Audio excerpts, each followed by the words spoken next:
Ассаламалейкум, Райымбек ауданының, Кеген ауданының тұрғындары. Бүгін әзірге жолға шықпай тұра тұрыңыздар. Перевал үрлеп тастаған, жол жоқ.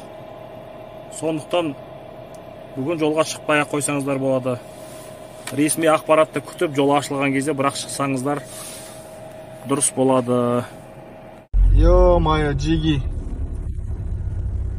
Түс болып отыр. Айтамайым. Джиги байқандар, страшная авария. Страшно машиналар кіріп кетті. Абайлаңдар, срочно. Жолдың бәрі жауып қалды. Абайлаңдар. КамАЗға кіріп кетті. Мен Қапшағайдам, Қапшағайда погода осындай болып отыр.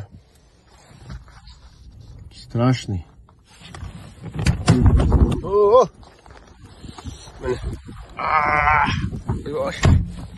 Жел деген әлем соғады. Алматыда бұндай емес шығар.